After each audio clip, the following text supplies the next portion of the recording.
सुर्खियों के साथ वादी कश्मीर में दोपहर बाद से मौसम की तब्दीली हुई शुरू। बेशतर इलाकों से मुसलसल बर्फबारी और बारिशों की मिल रही है खबर। मुतअद्दिद इलाकों से बिजली और पानी की अदम फराहमी की भी मिल रही है शिकायतें।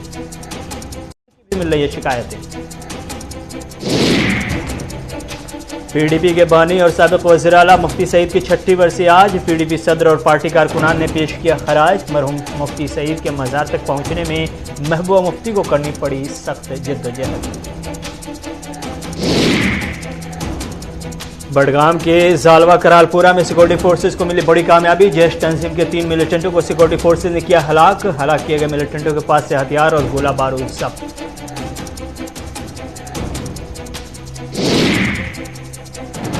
मुल्क भर में तेजी से फैल रहा है कोरोना वायरस और ओमिक्रॉन के साथ ही शुरू हो गई है मुल्क में कोरोना की तीसरी लहर। अब हर दिन आ सकते हैं 1 लाख से ज्यादा मामले, माहिरीन का इंतबाह।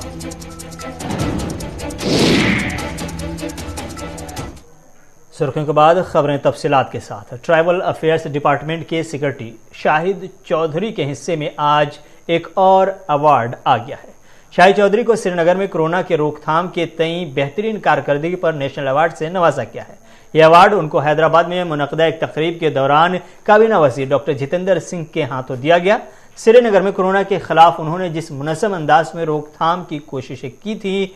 उन कोशिशों के एतराफ़ में भारत सरकार की तरफ से उन्हें ये अवार्ड दिया गया है। डिप्टी कमिश्नर श्रीनगर में रहते हुए उन्होंने जो काम किया है, सरकार ने उनके इन कामों को देखते हुए ये एहसास से नवाजा है। इस मौके से उन्होंने श्रीनगर के अवाम का इंतजामिया को भरपूर ताउन देने पर शुक्रिया अदा किया है। District Administration Srinagar Government of Jammu and Kashmir Shri Mujtaba Ahmed Bande, District Information Officer. Silver Award is being received by Technology in Aid to Administration at District Level Initiative. District Administration Mohit Kumar SDO Civil and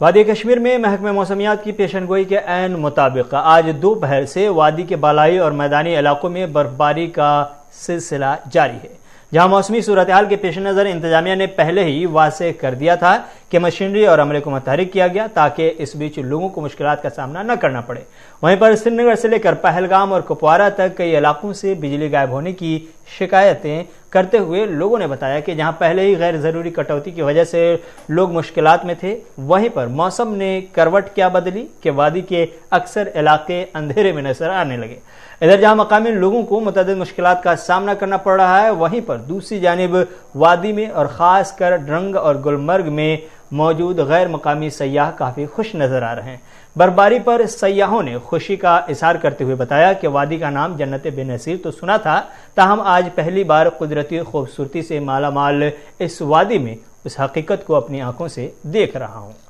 ताज़ा तरीन सूरत हाल क्या कुछ है, इसके लिए सीधे लिए चलते हैं आपको श्रीनगर, जहां से हमारे साथी सैयद इरफान फाजिल मौसम पर मजीद जानकारी देंगे। बहुत बहुत शुक्रिया इरफान फाजिल ज्वाइन करने के लिए। क्या कुछ ताज़ा तरीन तस्वीर है, सूरत हाल है, अवामी मुश्किलात है, सरकार के इंतजाम हैं?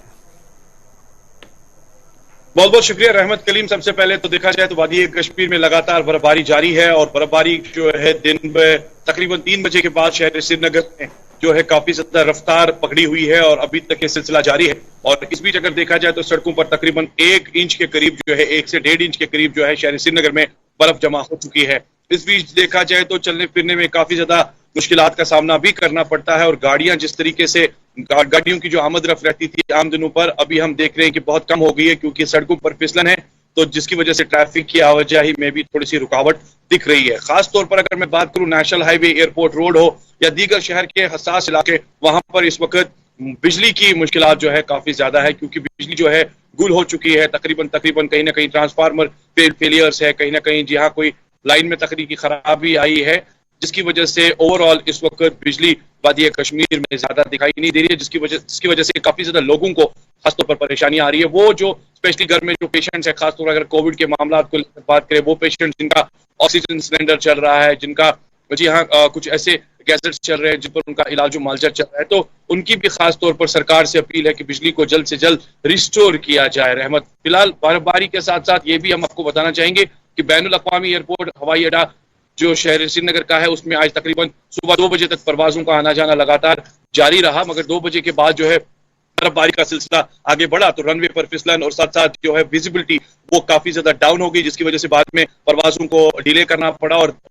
देर होते होते ही बाद में जो क्लियरेंस मिली वो कैंसिल के हवाले से मिली, क्योंकि उसके बाद बर्फ ने काफी ज्यादा रफ्तार पकड़ी थी, जिसकी वजह से रनवे में काफी ज्यादा बर्फ जमा हो गई थी और बाद में परवाजों को इजाजत नहीं दी की उड़ान लेने की। फिलहाल देखा जाए तो तकरीबन शहर श्रीनगर में इस वक्त बर्फबारी का सिलसिला जारी है और इस बीच अगर देखा जाए तो शहर के हसास इलाकों को लेकर सिविल लाइंस के साइड भी देखा जाए तो कहीं ना कहीं वाटर लॉगिंग की प्रॉब्लम भी जो है दिखनी शुरू हो गई, क्योंकि ओवरऑल अगर हम देखेंगे कुछ इलाकों में ड्रेनेज फेलियर्स है, कुछ इलाकों में जो है पाइपें जाम हो गई थी, जिसकी वजह से बर्फ जो है सड़कों पर जमा हो रही है जो बाद में पानी में तब्दील हो रही है। तो कह सकते हैं कि यह सिलसिला जो है चिलाई कलान का वादी कश्मीर में शुरू हो गया है। रहमत जी, वाली बात यह है कि चूंकि महकमे मौसमियात की जानिब से पहले ही पेशन गोई कर दी जाती है और ये जो बर्फबारी हो रही है, जो बारिशें हो रही हैं, ये मौसमी जो बर्फबारी और बारिशों का सिलसिला है ये रिवायती भी है और जम्मू कश्मीर इंतजामिया को इस मौसम में कैसे टैकल करना है, कैसे इंतजाम करना है, इसका कहीं ना कहीं बहुत ही पुराना तजर्बा भी है। ऐसे में मुसलसल शिकायतें मिल रही हैं, चाहे वो बिजली के मामले को हो या पीने के पानी के मामले को हो, लेकिन उससे कहीं बढ़कर के जो गली कूचे हैं, सड़कें हैं, इन तमाम सड़कों पर या गली कूचों में जो बर्फ के जमे होने की खबर मिल रही है उसको अभी तक नहीं हटाया जा रहा। क्या इंतजामिया पेशनगोई के बावजूद या रिवायती बर्फबारी के अंदाजे और तजर्बे के बावजूद अपनी वो कोशिशें नहीं कर पा रही जिसकी वजह से मुसलसल जगह जगह पर जमाव की खबरें मिल रही बर्फबारी की? रहमत कलीम, अगर मैं बात करूं, कुछ दिन पहले एक स्टेटमेंट आया था म्युनिसिपैलिटी कमिश्नर जिन्होंने खासतौर पर आमिर साहब ने बताया था कि उनकी जो मैन एंड मशीनरी है, खासतौर पर जो उनका टीम है वो रेडी है किसी भी सिचुएशन को टैकल करने के लिए। नो डाउट जबकि आज बर्फबारी तेज हुई तो लाल चौक के इलाके में हमने देखा कि कुछ डीवाटरिंग स्टेशन या कहीं ना कहीं जो है स्नो क्लियरेंस मशीन्स को लगाया गया था, क्योंकि कनेक्टेड एरिया है और कैपिटल है तो लाल चौक के पर सबकी नजरें रहती है और एडमिनिस्ट्रेशन के हवाले से देखा जाए तो कई सारे दफ्तरान जो है वो वहीं पर है, चाहे पीडीडी के महकमा हो, चाहे वो जी हाँ इसके हवाले से पानी का महकमा हो, चाहे वो म्युनिसिपैलिटी हो। तो इन बिटवीन देखा जाए तो सबसे बड़ी बात जो सिविल सेक्रेटरीट है वो भी इन बिटवीन लाल चौक जहांगीर चौक है, तो वहां से सड़कों पर जो है स्नो क्लियरेंस मशीन्स वगैरह लगाई दी गई थी ताकि मीडिया की नजर उस पर पड़े, लोगों की नजर उस पर पड़े, क्योंकि ये भी एक ट्रेंड होता है कि कहीं ना कहीं जब डिपार्टमेंट के एंड से कोई कार्रवाई होती है तो फटाफट उनका काम है वो निकला है ताकि उनके भी जो है वीडियो वगैरह जो है वायरल हो जाए। मगर ओवरऑल अगर हम देखेंगे जिस तरीके से काम करने की जरूरत है रहमत जी, जैसे हम देख रहे हैं कि कई ऐसे इलाके हैं जहां पर स्नो क्लियरेंस मशीन्स नहीं पहुंच सकती है, बड़ी बड़ी मशीन, चाहे गली कोचों की मैं बात करूं जहां पर बर्फ जमा हो जाती है, शहर के हसास इलाके हैं जहां पर गली कोचे होते हैं वहां काफी ज्यादा बर्फ है, फिसलन भी है, पानी भी जमा हो गया, तो वहां पर मैन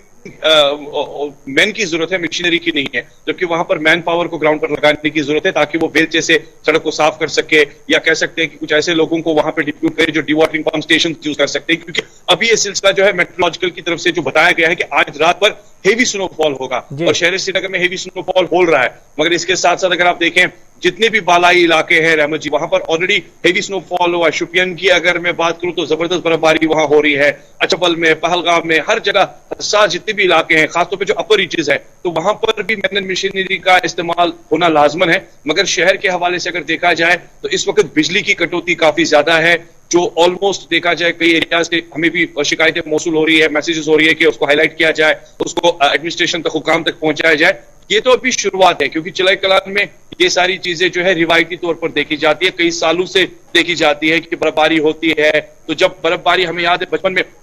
होती थी तो 3-4 फुट 5 फुट बर्फ होती थी, अब तो वो वैसा सिलसिला नहीं है। उस वक्त तो कई मुश्किलात लोगों को झेलने पड़ते हैं, मगर आज टेक्नोलॉजी का जमाना है, आज एडवांस जमाना है, आज आपके पास मशीनरी जो है एडवांस्ड है, आज आपके पास टेक्नोलॉजी जो है एडवांस है, तो जाहिर सी बात है उन चीजों को जमीनी स्तर पर इस्तेमाल करने की जरूरत है, न बल्कि फोटो के लिए या वीडियो के लिए उसे रखने की जरूरत है। नहीं तो इरफान, समझने वाली बात है, क्या इंतजामिया की जो तरफ से जो पहले ही दावा किया जाता है कि हमारे इंतजाम पूरे मुकम्मल है, मैन पावर, मशीनरी सब तैयार है, क्या ये सिर्फ जबानी जमा खर्च होता है? चूंकि जब पहले ही सारी चीजें आपको साफ कर दी गई है कि आने वाले दिनों में बर्फबारी तेज हो सकती है, बर्फबारी तेज होगी तो उसके नतीजे में क्या कुछ होगा आपको मालूम है, उसके लिए आपको मशीन और मैन पावर पहले ही से तैयार रख करके जगह जगह पे कहीं ना कहीं डिप्लॉय करने की जरूरत थी। क्या इंतजामिया जो कुछ कह रही है कि हम पहले ही से तैयार हैं, तैयार थे, तो ये सिर्फ जबानी जमा खर्च है या फिर इसको जमीन पर भी देख सकते हैं?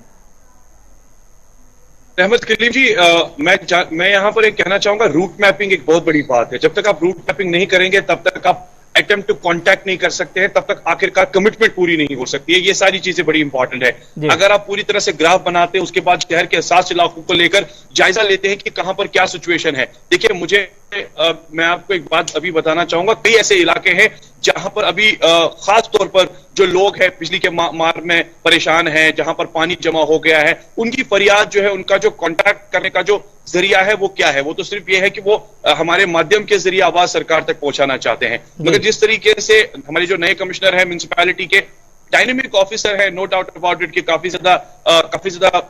एक्टिव रहते हैं। अभी रिसेंटली एक एनक्रोचमेंट की ड्राइव भी इन्होंने की थी साफ करने के हवाले से। मगर अब उम्मीदें हैं, आशाएं हैं, एक्सपेक्टेशंस है, खासतौर पे नए ऑफिसर्स के साथ साथ नई सोच होती है और कई वर्बल कमिटमेंट्स होती है। अब देखने वाली बात जरूर होगी कि कल जिस तरीके से बर्फबारी जो सामने आएगी, रात भर बर्फबारी होगी, उसके बाद जो इर्द गिर्द इलाके हैं, लाल चौक के जो दीगर इलाके हैं या कनेक्टेड एरियाज है, एयरपोर्ट का इलाका खासतौर पर अगर मैं बात करूं, हैदरपुरा से लेकर जो एयरपोर्ट का रास्ता है, पिछले साल हमने देखा उसमें कोई क्लियरेंस नहीं हुई, लोगों ने काफी हाहाकार मचाया था। अब इस वक्त देखने वाली बात होगी कि वीआईपी रोड को लेकर या लोकल एरियाज को लेकर ये यूडी महकमा, म्युनिसिपैलिटी, चीफ एंड आरएनबी, या एक बात करूं मैं मैकेनिकल इंजीनियरिंग वर्क्स के जो डिपार्टमेंट के एंड से जो मशीनरी होती है, वो करोड़ों रुपयों का जो सामान है